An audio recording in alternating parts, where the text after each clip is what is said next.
Hello बच्चों, आज हमारा class 12th chemistry chapter solutions का लास्ट टॉपिक है that is solubility of a gas in a liquid और Henry's law. Solubility of a gas in a liquid. तो हम start करेंगे ओनली सॉल्युबिलिटी से। पहले हम समझते हैं कि अरे भाई solubility solubility definition of solubility क्या है। लिखते हैं definition: the maximum amount of a solute in grams that can be dissolved in 1 liter of a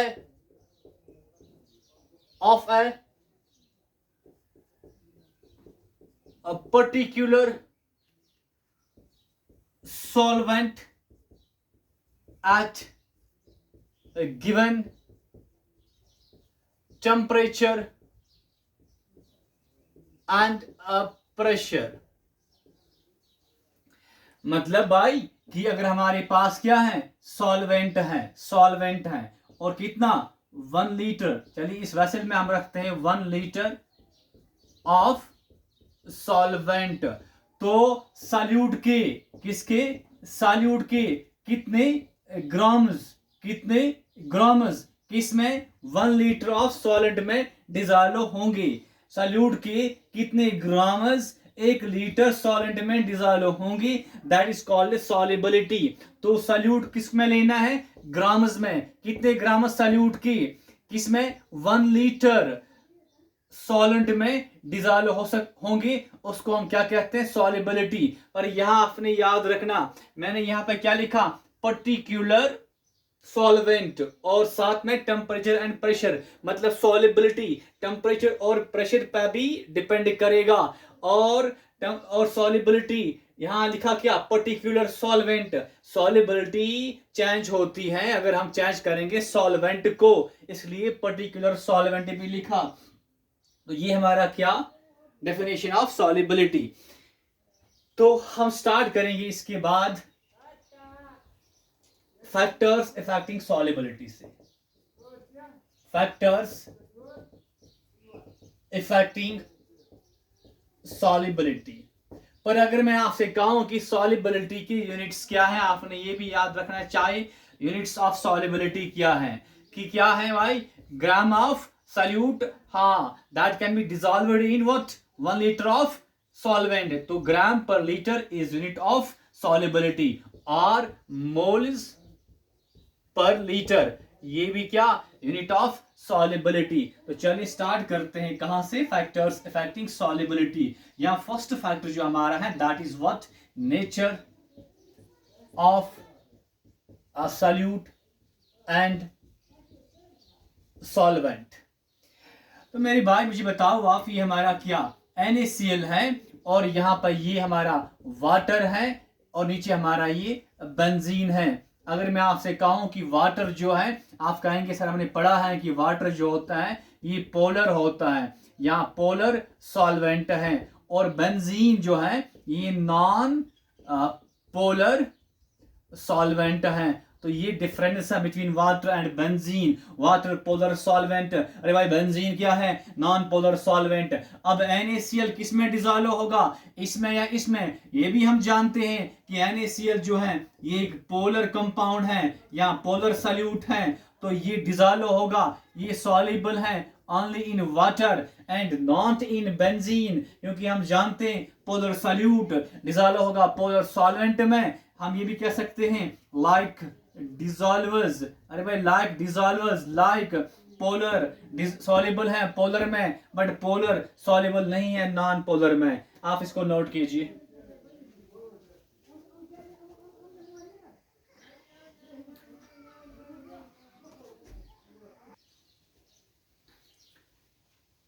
Now next factor is a temperature.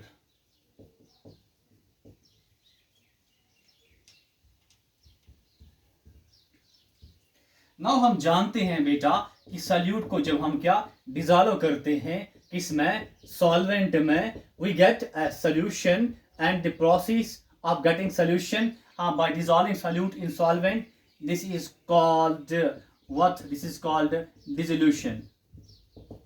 तो अब यहां देखिए, the process of dissolution it can be endothermic, it can be endothermic or it can be exothermic or it can be exothermic। अब depend करेगा जो process of dissolution है ये endothermic है या एक्सोथर्मिक है।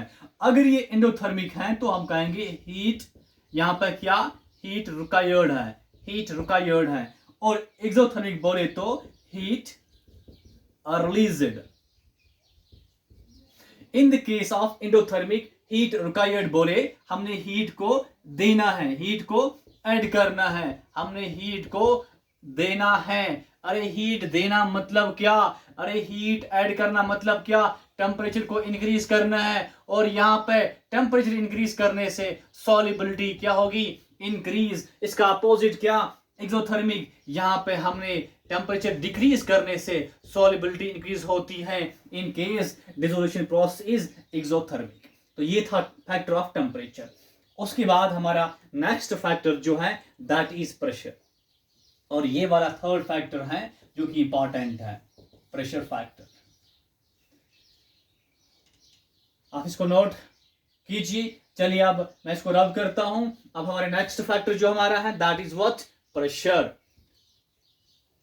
हाँ, अब जो फैक्टर ऑफ प्रेशर ये डिपेंड करता है, ये डिपेंड करता है कि हमारा सल्यूट टाइप क्या है। अरे सल्यूट जो हमारा है it can be what, solid, या क्या हो सकता है लिक्विड, या क्या हो सकता है गैस। यहां पे हमने याद रखना है कि प्रेशर फैक्टर जो है ये इफेक्ट करेगा सॉल्युबिलिटी पे कब, जब हमारा सल्यूट खाली क्या होगा, गैस होगा, and not if solute is solid and liquid. अब आप बोलेंगे सर ऐसा क्यों है। देखिए हमारा जो गैस है, गैस एज सल्यूट, गैस का जो हमारा क्या कंप्रेसिबिलिटी है, कंप्रेसिबिलिटी हम गैस का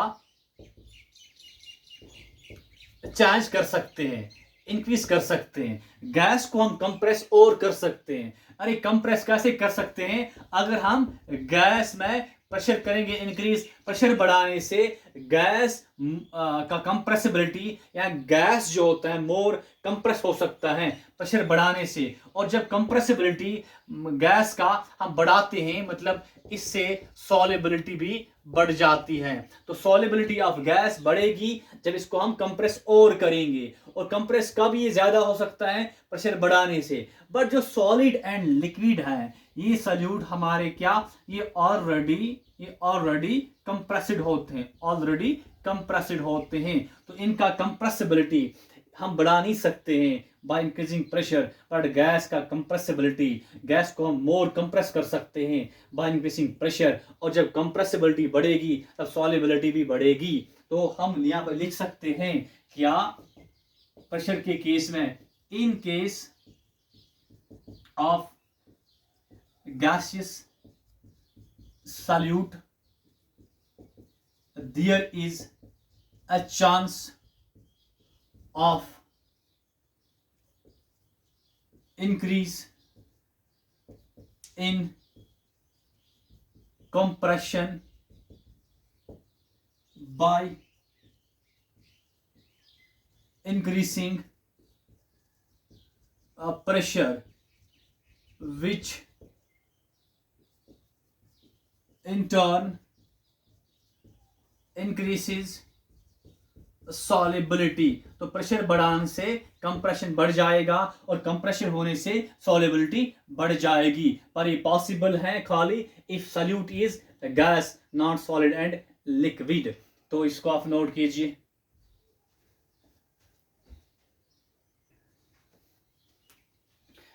तो करण अपनी नोट ही। चलिए अब हम इसको मैं रब करता हूं। अब हम यहां से स्टार्ट करेंगे क्या, अरे भाई ये गैस है, यहां से स्टार्ट होगा क्या, सॉल्युबिलिटी ऑफ ए गैस पर किसमें, इन ए लिक्विड में। और यहाँ से अब स्टार्ट हम करेंगे हेनरीज लॉ। तो अभी तक हमने क्या पढ़ा, सॉलिबिलिटी का डेफिनेशन, उसके यूनिट्स ग्राम पर लीटर, उसके बाद फैक्टर्स अफेक्टिंग सॉलिबिलिटी। अरे हमने 3 फैक्टर्स पढ़े, एक क्या nature of solute and solvent, next हमने क्या पढ़ा टेम्परेचर, और थर्ड हमारा प्रेशर। और यहीं से हम क्या करेंगे स्टार्ट हेनरीज लॉ। बोले तो solubility of a gas in a liquid. तो यहां से हमने स्टार्ट क्या करना है, हेनरीज लॉ। तो स्टार्ट करते हैं क्या, हाँ, solubility of a gas in a liquid.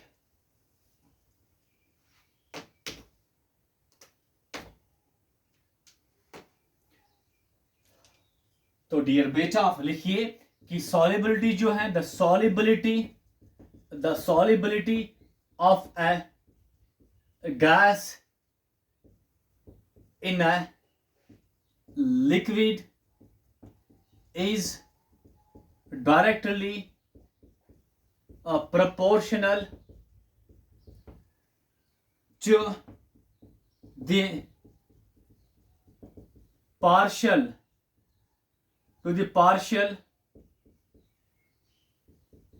pressure of the gas in a liquid।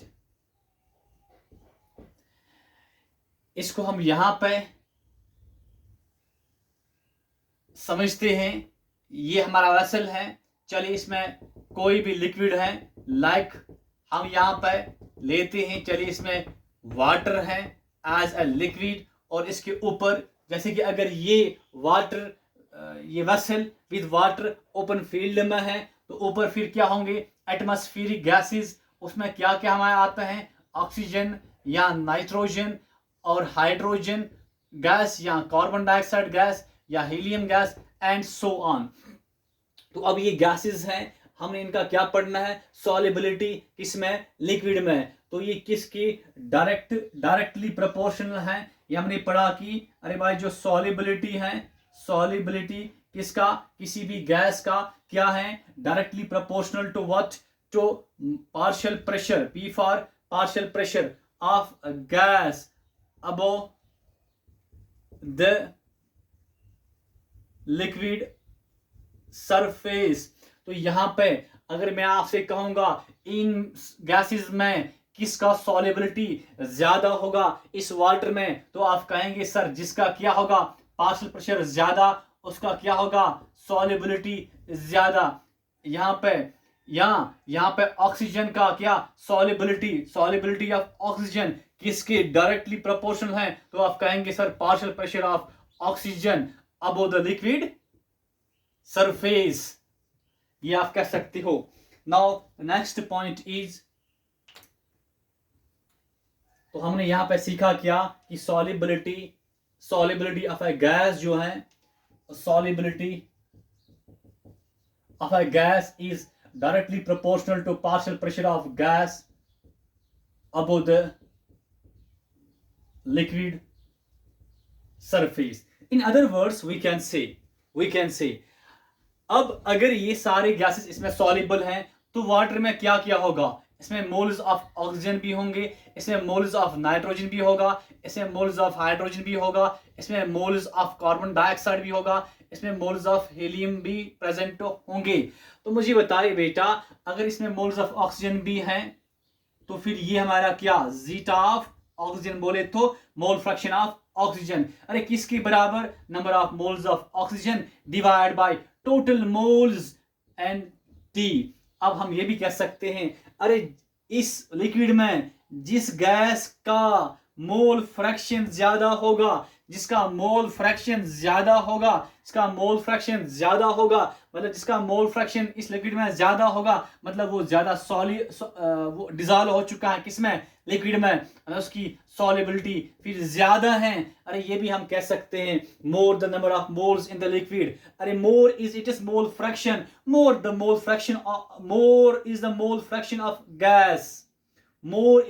Fraction of gas in the liquid, more if it is solubility। हम ये भी कह सकते हैं इन अदर वर्ड्स, अरे भाई solubility जो है, solubility is also direct proportional to what?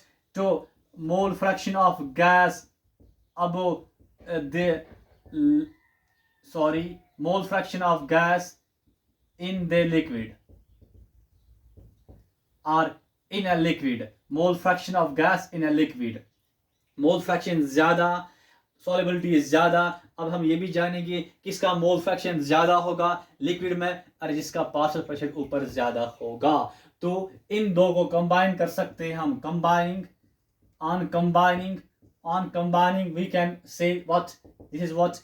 Partial pressure of gas above the liquid surface is directly proportional to what? Mole fraction of gas in a liquid.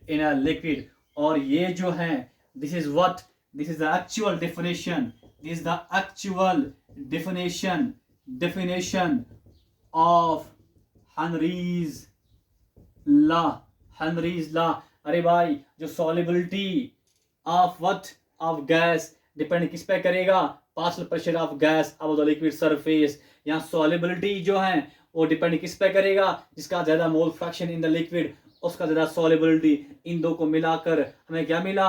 अरे partial pressure of gas of the liquid surface is directly proportional to mole fraction of gas in the liquid, and this is the actual definition of Henry's law. तो Henry's law के मुताबिक क्या? The solubility of a gas. अरे भाई, Henry's law क्या है? अभी मैंने definition को लिखा. Henry's law क्या है? Solubility of a gas in a liquid is directly proportional to its partial pressure of the liquid surface, or we can say जो partial pressure of gas है that is directly proportional to mole fraction of gas in a liquid. और यही हमारा actual definition of Henry's law है.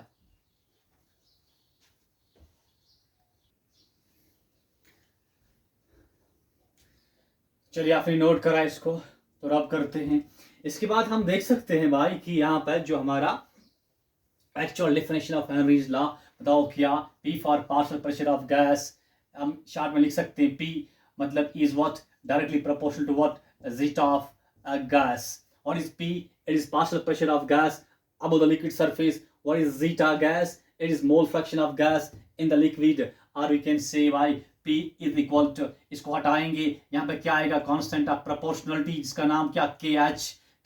उसके बाद zeta of gas है. Where KH is constant of proportionality and is known as Henry's constant. तो यहाँ पे मुझे बताइए कि ये जो इक्वेशन है, this equation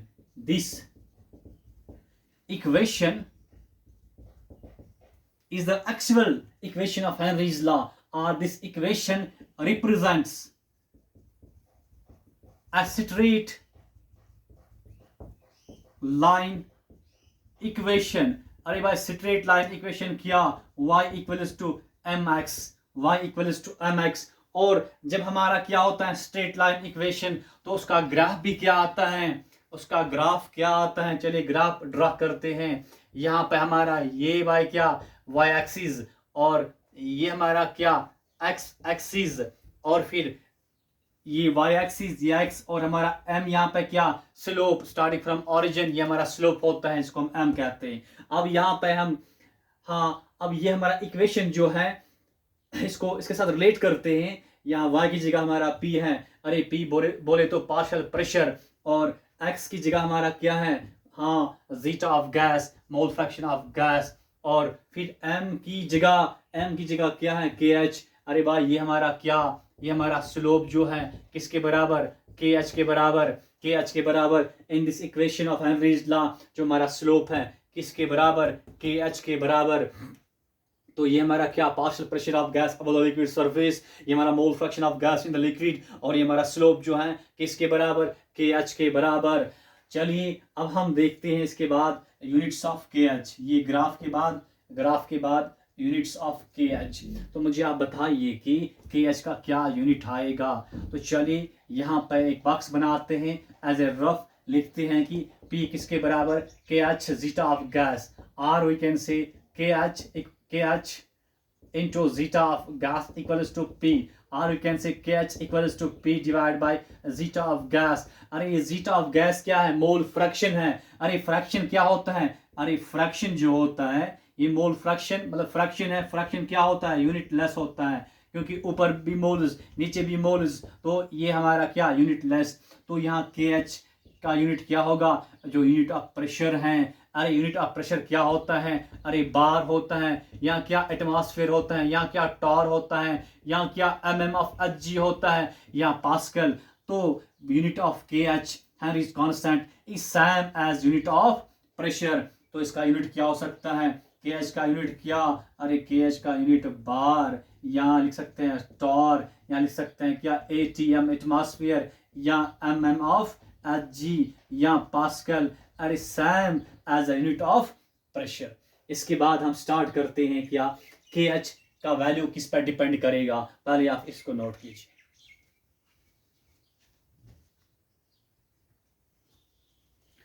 तो चलिए आपने नोट किया ये, और अब करते हैं। अब हम उन्हें क्या पढ़ना है कि भाई जिसपे क्वेश्चन आ सकता है एंट्रेंस में। एक आपने ये ग्राफ याद रखना है, इंपॉर्टेंट है, और यूनिट ऑफ के एच याद रखना है, इंपॉर्टेंट है। अब हम स्टार्ट करते हैं कि वैल्यूज ऑफ के एच। अरे भाई जो के एच है हेनरीज कांस्टेंट है।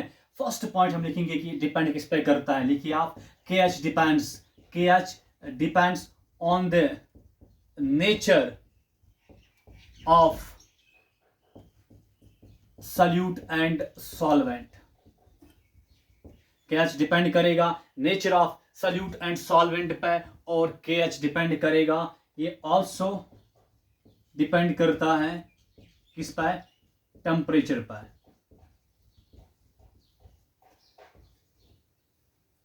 तो चलिए स्टार्ट करते हैं कि values of KH for different salutes, for different salutes. और सल्यूट्स कौन से? क्योंकि हम क्या पढ़ रहे हैं? Solubility of gas in liquid, Henry's law. Henry's law में हमने क्या पढ़ना है? सॉल्युबिलिटी किसका? गैस का। तो यहाँ सल्यूट्स कौन से हमारे हैं? गैस। तो चलिए जब के एच हम पढ़ते हैं तो हमने सल्यूट चुनना है गैस। तो फॉर डिफरेंट गैसेस,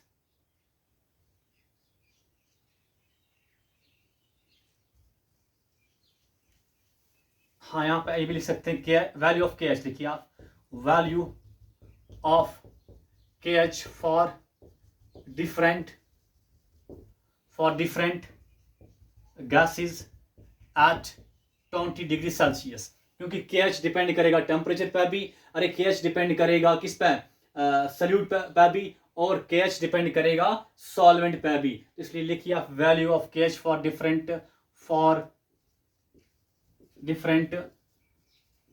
gases किसमें? In water as solvent, in water at 20 degree Celsius. तो ये हमारा क्या? टेम्परेचर। ये हमने क्या चुना? सॉल्वेंट। और हमने क्या पढ़ना है? के एच किसका? डिफरेंट गैसेस का। इसलिए मैंने कहा कि value of K H depend करेगा किस पे? नेचर ऑफ सल्यूट पर। तो हमने डिफरेंट गैसेस लिए, मतलब डिफरेंट सल्यूट मतलब डिफरेंट गैसेस लिए। और क्या हमने? सॉल्वेंट क्या चुना? वाटर। और टेम्परेचर क्या रखा? 20 डिग्री सेल्सियस। तो चलिए स्टार्ट कीजिए। यहाँ पे हम कुछ गैस लेते हैं, लाइक हमारे पास ये हीलियम है, उसके बाद नाइट्रोजन है, उसके बाद ऑक्सीजन है। और एक्सपेरिमेंटली देखा गया जो वैल्यू ऑफ के एच है फॉर हीलियम, नाइट्रोजन, ऑक्सीजन, किसमें? वाटर में। अरे किसमें? वाटर में। अरे किस टेम्परेचर पे? 20 डिग्री सेल्सियस पे। हीलियम का अबाउट ऑलमोस्ट 144 इसका जो क्या है वैल्यू ऑफ के एच। और यहाँ यूनिट लीजिए आप, लिखिए आप बार। तो value of K H is 144 for helium, 144 किसमें? बार में। ऐसे नाइट्रोजन का 76 बार वैल्यू ऑफ के एच है। ऐसे ऑक्सीजन का एक्सपेरिमेंटली देखा गया 35 बार। तो value of K H of oxygen is 35 bar in water और एट 20 डिग्री सेल्सियस। तो इस पे क्वेश्चन आ सकता है। देखिए कैसे क्वेश्चन इस पे आ सकता है वो भी हम यहाँ पे सीखते हैं। अगर आपको दिया गया होगा, अरे भाई हमारे पास ये के एच है, 144 बार है, उसके बाद 76 बार है, उसके बाद के एच का वैल्यू क्या है बताओ? 35 बार है। और ये लिखा हुआ है फॉर हीलियम, ये फॉर नाइट्रोजन और ये फॉर ऑक्सीजन। अब कहा जा रहा है कि बताओ कि सॉलिबिलिटी इन तीन में से किसका ज्यादा है, किसका ज्यादा है। सॉलिबिलिटी इन तीन में से किसकी ज्यादा है, यहाँ पे दिया गया है हीलियम, नाइट्रोजन, ऑक्सीजन, इनका वैल्यू ऑफ KH भी दिया गया है। अब बताना है कि इन तीन में से सॉलिबिलिटी किसकी ज्यादा है। तो इसको सॉल्व करने के लिए हम यहाँ पे ये कह सकते हैं कि भाई देखिए हमने पढ़ा है P equals to what, KH zeta of gas, और we can say KH zeta gas equals to P, or we can say KH is equal to P divided by zeta gas।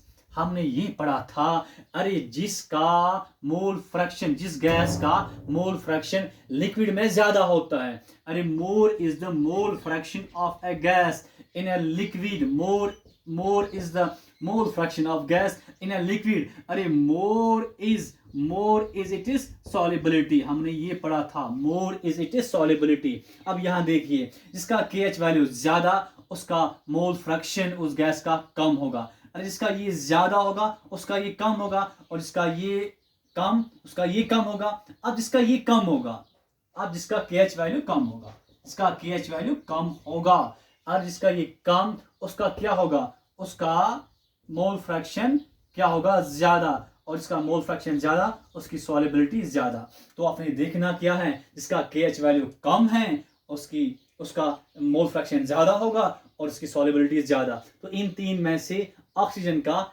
KH जो यहाँ पर 35 बार है, तो मतलब इसका KH value कम है, इसका KH वैल्यू कम, मोल फ्रैक्शन ज्यादा, सॉलिबिलिटी ज्यादा। तो हम यहाँ पे ये नोट करेंगे क्या, अरे मोर इज द व्हाट, हाँ, lesser is the value of KH, more is mole fraction of gas in a liquid, and therefore more is it is solubility in liquid।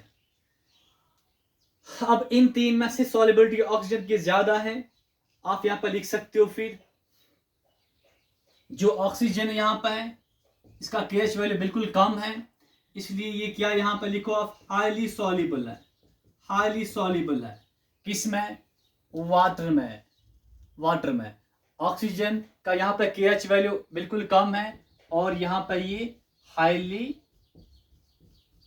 Soluble in water है।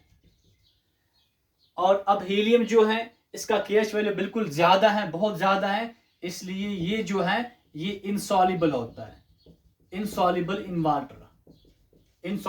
Water. और nitrogen का moderate है, moderate means ये soluble है, ये soluble है water में। Nitrogen soluble है, ऑक्सीजन हाईली सॉल्युबल है और हीलियम इनसॉल्युबल है। ये भी आप नोट करो, और यहां भी ये चीज इंपॉर्टेंट है नोट करने के लिए, इसका KH वैल्यू कम, उसका मोल फ्रैक्शन ज्यादा और इसकी सॉल्युबिलिटी ज्यादा।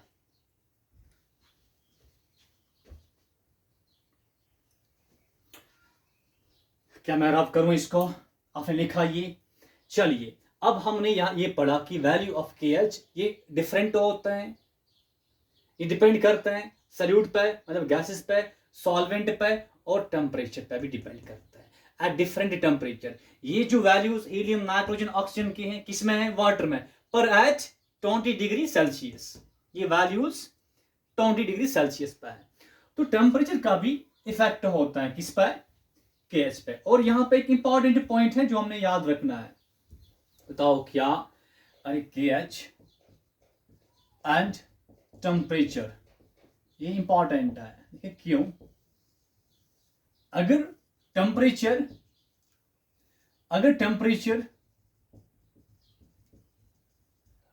बढ़ाने से KH वैल्यू बढ़ता है, ये आपने याद रखना है। टेम्परेचर बढ़ाने से वैल्यू ऑफ KH बढ़ेगा, वैल्यू ऑफ KH बढ़ेगा। और जब वैल्यू ऑफ KH बढ़ता है, जब वैल्यू ऑफ KH बढ़ जाता है तो उस टाइम अगर ये बढ़ा तो ये घटेगा।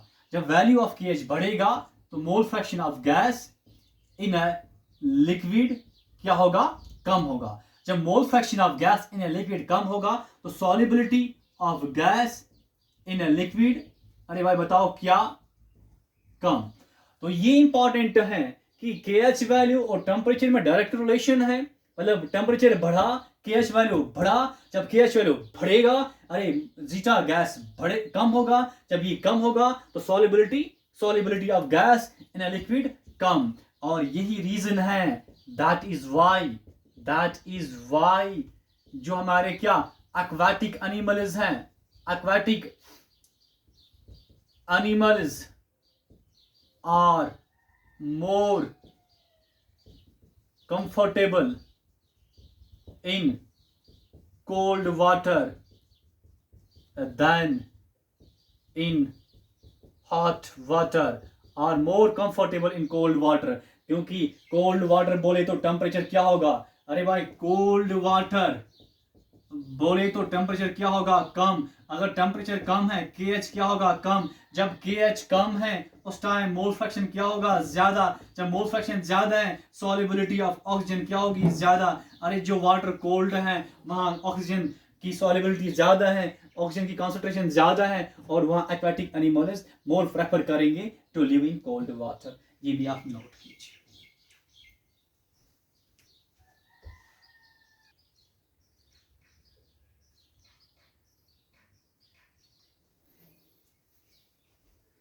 तो नाउ माय डियर बेटा, अब हमने पढ़ना क्या है, applications of solubility of gases in a liquid और हेनरीज लॉ। तो फर्स्ट एप्लीकेशन जो है that is what, carbonated drinks या soda bottles fizzes out when open. तो ऐसा क्यों है, ये एप्लीकेशन ऑफ हेनरीज लॉ है। देखिए जो हमारे पास क्या carbonated drink, in case of what carbonated drink और सोडा बोतल, यहां पे क्या प्रेजेंट होता है, इसमें क्या होता है, इसमें कार्बन डाइऑक्साइड होता है डिसॉल्व्ड, जो है carbon dioxide dissolved at high pressure, और ऊपर ये क्लोज है। और जो ही हम इस बोतल को क्या करते हैं, ओपन करते हैं, अरे भाई ओपन किया मतलब आपने यहाँ पे समझना है, ये हमारा क्या बोतल है, कौन सा बोतल, कार्बोनेटेड बोतल या सोडा बोतल हमारे पास है, इसमें ड्रिंक है। चलिए हमने इसको जब ओपन करा तो मुझे बताओ ऊपर अब प्रेशर क्या होगा, यहाँ प्रेशर था हाई, अब जब ओपन हुआ तो प्रेशर किसके बराबर, एटमॉस्फेरिक प्रेशर के बराबर 1 atm।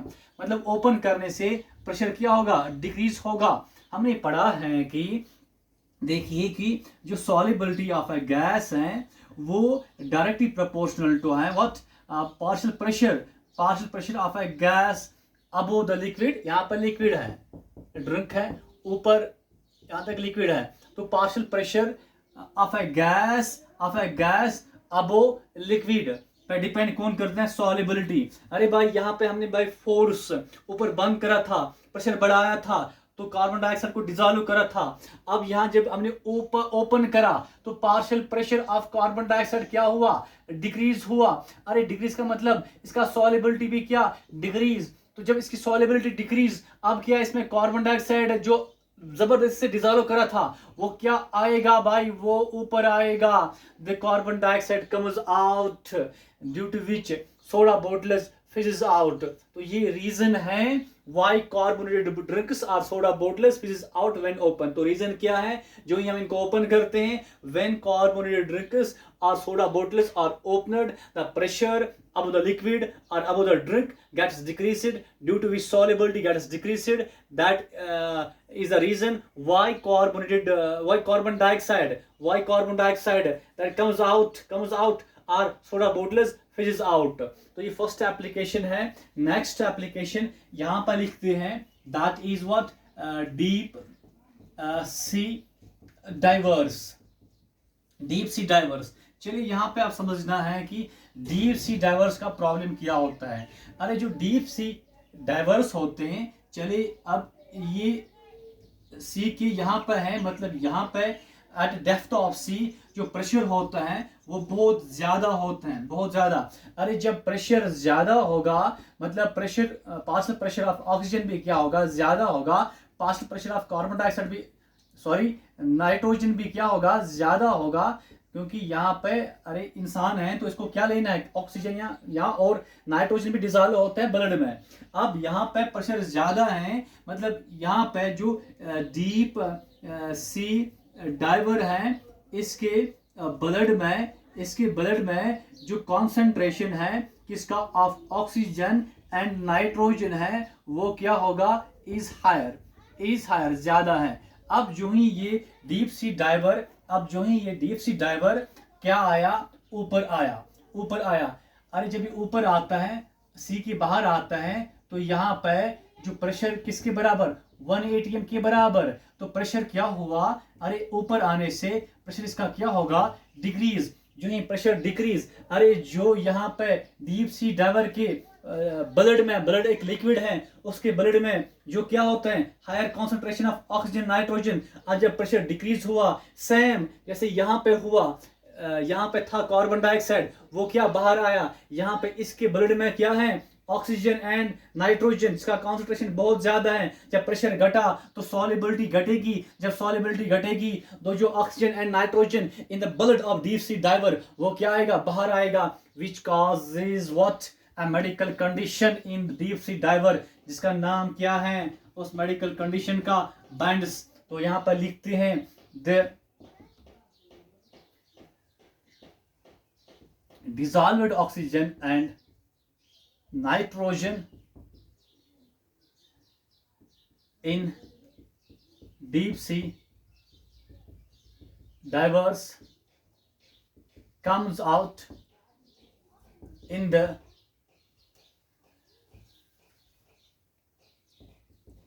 form of bubbles, which causes a medical condition called BENDS, BENDS, in deep sea divers।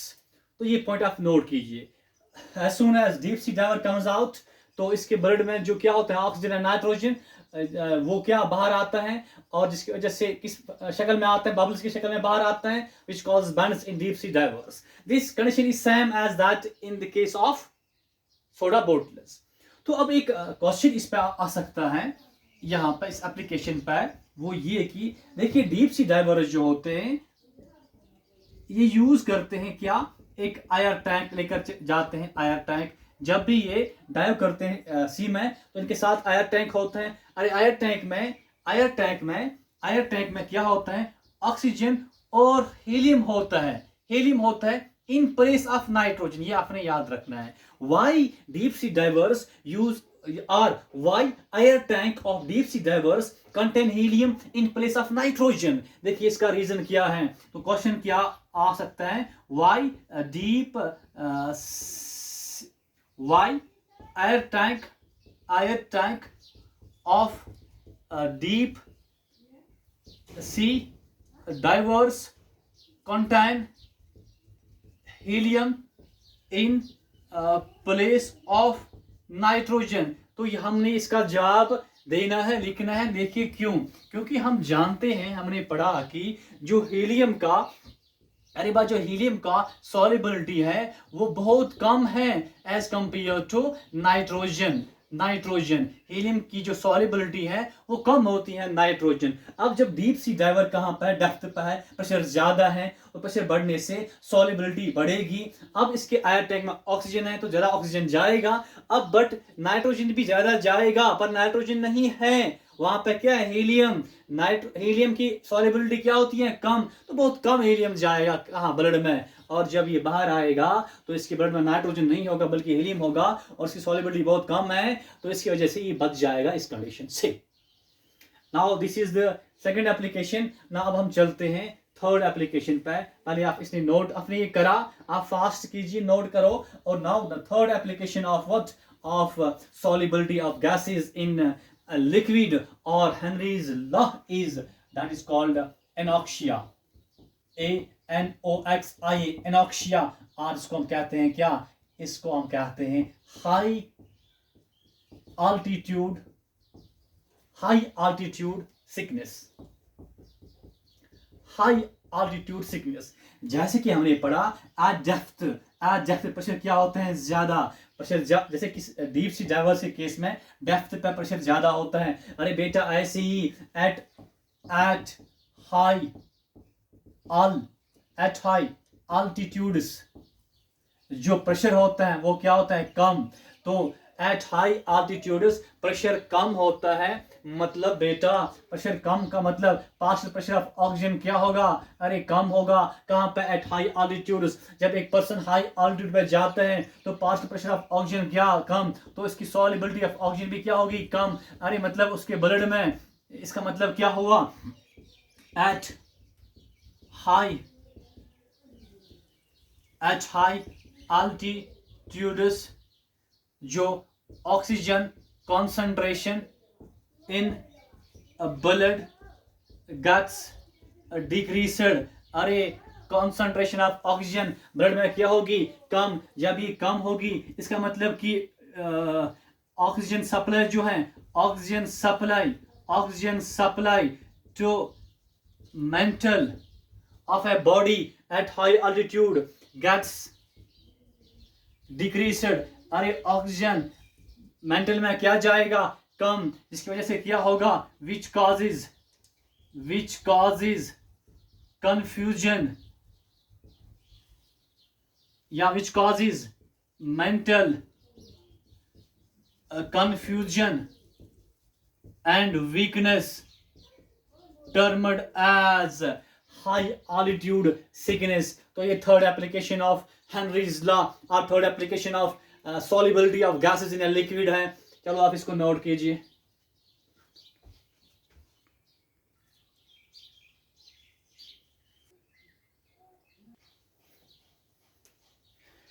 तो डियर बेटा GEE मेंस में हेनरीज लॉ पे क्वेश्चन आया था 2009 में, और ये क्वेश्चन क्या है, in the form of numerical है। क्वेश्चन हम पढ़ते हैं, the value of KH for nitrogen, value of KH for nitrogen is 10 raised power 5 atmosphere at temperature of 298 Kelvin. The mole fraction of nitrogen in air is given. How much? 0.8. The number of moles of nitrogen from air that dissolves in 10 moles of water at 298 Kelvin and 5 atm pressure are. तो हमने निकालना है ये, क्योंकि हमने पढ़ा है Henrys law. बताओ हेनरीज लॉ क्या है, अरे partial pressure of gas above the liquid surface, above the liquid surface is equal to KH into what, हाँ, into mole fraction of gas in a liquid। ये हमारा क्या, यही हमारा actual definition of Henry's law है। तो my dear बेटा मुझे बताइए यहाँ पे क्या KH गिवन है, हाँ यहाँ पे हमें KH गिवन है। बताओ किसके बराबर है, 10 raised power 5 इसका वैल्यू है। क्या यहाँ पे सॉरी पहले यहाँ पे गैस कौन सा है वो लिखते हैं, यहाँ गैस नाइट्रोजन है। चलिए पहले लिखते हैं यहाँ पे हमारा जो गैस है किसका हमने निकालना है, मोल्स नाइट्रोजन की। तो यहाँ पे गैस हमारा नाइट्रोजन है, इसका मतलब P नाइट्रोजन अब द लिक्विड सरफेस किसके बराबर, KH into zeta of nitrogen पर किस में, इन ए लिक्विड। पहले ये हम गैस को चार्ज करते हैं नाइट्रोजन में, अब वैल्यूज पुट करते हैं। क्या KH गिवन है, हाँ KH किसके बराबर है, वहां पर लिखा हुआ है 10 raised power 5 के बराबर है। क्या मोल फ्रैक्शन ऑफ नाइट्रोजन गिवन है, चलिए हाँ गिवन है, मोल फ्रैक्शन ऑफ नाइट्रोजन किसके बराबर, 0.8 के बराबर, पर किस में, इन एयर में। और यहाँ पे क्या, इन लिक्विड में। तो यहाँ मोल fraction of nitrogen in a liquid है, मतलब इन वाटर यहाँ पर लिक्विड हमारा यहाँ वाटर है, पर यहाँ पे एयर में दिया गया है। तो ये वैल्यू जो है, ये एयर में है नाइट्रोजन का मोल फ्रैक्शन। तो यहाँ पे लिक्विड मतलब यहाँ वाटर हमारा है, वाटर में हमारा जो मोल फ्रैक्शन नाइट्रोजन का इन वाटर ये गिवन नहीं है। चलिए अब पार्शियल प्रेशर ऑफ नाइट्रोजन क्या गिवन है? हाँ गिवन है, कितना 5 atm। अरे भाई ये पार्शियल प्रेशर ऑफ नाइट्रोजन नहीं है, ये क्या है 5 atm। देखिए ये क्या है, ये हमारा यहाँ पे वाटर है इसमें, और यहाँ पे oxygen, nitrogen, hydrogen, carbon dioxide, helium जो हमने पढ़ा, इनका टोटल प्रेशर जो है मतलब पी टोटल किसके बराबर है? 5 atm के बराबर दिया गया है यहाँ पे। तो ये पी टोटल यहाँ पे गिवन है, not partial pressure of nitrogen नहीं गिवन है। तो हम ये निकाल सकते हैं, बताओ क्या पार्शियल प्रेशर ऑफ नाइट्रोजन कैसे? Using Dalton's law. वो क्या है? Partial pressure of any gas is equal to P total into what mole fraction of that gas। तो बताओ मुझे यहाँ पर P total किसके बराबर? 5 के बराबर। मोल फ्रैक्शन ऑफ गैस किस में? यहाँ पर ये क्या एयर है, किसके बराबर हैं? अरे गिवन है किसके बराबर? 0.8 के बराबर, 0.8। तो पार्शियल प्रेशर किसका निकालना है? नाइट्रोजन का। अरे भाई निकलेगा किसके बराबर? 5 into 0.8 कितना हुआ? 4। तो हमारा पार्शियल प्रेशर ऑफ नाइट्रोजन 4 के बराबर है। पर ये आप नोट कीजिए यहाँ पर। चलिए पार्शियल प्रेशर ऑफ नाइट्रोजन निकला किसके बराबर? 4 के बराबर। KH गिवन है 10⁵ और ये हमें निकालना है। तो चलिए इसको भी निकालते हैं। ये आपने नोट करा क्या? चलिए यहाँ पे आप लिखते हैं। इसके बाद हमें निकालना क्या है? ये निकालना है। इसका मतलब यहाँ पे ये हुआ, अरे भाई 10⁵ into mole fraction of nitrogen in water is equal to 4. It means what? It means mole fraction of nitrogen in water is equal to 4 divided by 10⁵ और वो बराबर होते हैं 4 इंटू, ये जब ऊपर जाएगा तो क्या बनेगा? 10⁻⁵। तो ये हमारा मोल fraction of nitrogen in water इसके बराबर है। चलिए हमें निकालना क्या है? अरे हमने निकाला है number of moles of nitrogen. तो जब ये निकला, क्या निकला? मोल फ्रैक्शन निकला। अब हम निकाल सकते हैं क्या? Number of moles. हम जानते हैं मोल फ्रैक्शन ऑफ नाइट्रोजन लिखना है तो क्या? Number of moles of nitrogen divide by total moles. तो यहाँ पे मोल फ्रैक्शन ऑफ नाइट्रोजन है इन वाटर, पर ये किस में है? वाटर में। तो number of moles of nitrogen divide by total moles करने हैं is equal to what? 4 into 10⁻⁵। तो चलिए ये हमारा जो यहाँ पर ये टोटल मोल्स ये किस में है? वाटर में। तो यहाँ पर मैं लिखता हूँ, चलिए ये हमारा वाटर यहाँ पर है, ऊपर गैस है, ऑक्सीजन है, नाइट्रोजन है, हाइड्रोजन है, कार्बन डाइऑक्साइड है, हीलियम है। अब इसमें क्या वाटर में क्या होंगे? अरे मोल्स होंगे किसके? मोल्स ऑफ ऑक्सीजन होंगे, मोल्स ऑफ नाइट्रोजन होगा, मोल्स ऑफ हाइड्रोजन होगा, मोल्स ऑफ कार्बन डाइऑक्साइड होगा, मोल्स ऑफ हीलियम होगा, और क्या होगा भाई इसमें है क्या? वाटर, मोल्स ऑफ वाटर भी होंगे इसमें। तो मुझे बताओ वो माय डियर बेटा, यहाँ पर फिर हमारा जो टोटल मोल्स किसके बराबर है? अरे मोल्स ऑफ वाटर पहले लिखते हैं क्योंकि इसके ज़्यादा होंगे। फिर क्या? मोल्स ऑफ नाइट्रोजन भी होगा, मोल्स ऑफ ऑक्सीजन भी होगा, मोल्स ऑफ कार्बन डाइऑक्साइड भी होगा, मोल्स ऑफ हीलियम भी होगा, अरे मोल्स ऑफ और क्या बच्चा? और भी जो गैसेस हैं उनके होंगे। तो एन टोटल हमारा किसके बराबर यहाँ पर है? बताओ, साइड में लिखते हैं यहाँ पर एन टोटल हमारा किसके बराबर है? एन टी हमारा number of moles of water plus number of moles of nitrogen plus number of moles of oxygen plus number of moles of carbon dioxide plus number of moles of hydrogen plus number of moles of helium, number of moles of helium, ये हमारा N total है। पर चलिए यहाँ पे आपने याद रखना है, इस क्वेश्चन में कंफ्यूजन होता है, पर यहाँ पे हम लेंगे क्या? Number of moles total number of moles. बेटा हमने यहाँ पर लेना है खाली किसके बराबर? Number of moles of water. और इनका जो वैल्यू है ये हम नेगलेक्ट करेंगे। देखिए क्यों करेंगे नेगलेक्ट? अभी हमने निकाला मोल fraction of what? Mole fraction of nitrogen अभी हमने निकाला। अरे भाई किसके बराबर निकाला? मोल फ्रैक्शन ऑफ नाइट्रोजन। ये जो हमारा मोल फ्रैक्शन ऑफ नाइट्रोजन किसके बराबर? 4 इंटू 10⁻⁵ यहाँ पे -5 है, ठीक? -5 10⁻⁵ बोले तो अरे यहाँ पे 10⁻⁵, अरे 10⁻⁵ बोले तो 4 डिवाइड बाय अरे कितने जीरो यहाँ पे आएंगे? 5 जीरो, मतलब 0.00000, फिर उसके बाद क्या बेटा? 4 है। मतलब जो मोल फ्रैक्शन ऑफ नाइट्रोजन है अरे बहुत ही कम है, बहुत ज़्यादा कम है, क्योंकि इसमें सबसे ज़्यादा क्या होंगे, मोल्स ऑफ वाटर, मतलब मोल्स ऑफ नाइट्रोजन इसके कंपेयर में, वाटर के कंपेयर में बहुत ही कम है। Similarly oxygen, hydrogen, carbon dioxide जैसे नाइट्रोजन के moles as compare to water बहुत ही कम है, ऐसे ही ऑक्सीजन की भी नेगलेक्ट करो, इसके भी नेगलेक्ट, इसके भी नेगलेक्ट, इसके भी नेगलेक्ट। मतलब यहाँ पे हम लिखेंगे अरे क्या number of moles of total moles जो होंगे equivalent to number of moles of water, ये हमें यहाँ पे याद रखना है। तो चलिए ऊपर number of moles of nitrogen, नीचे number of moles of water is equal to 4 into 10⁻⁵।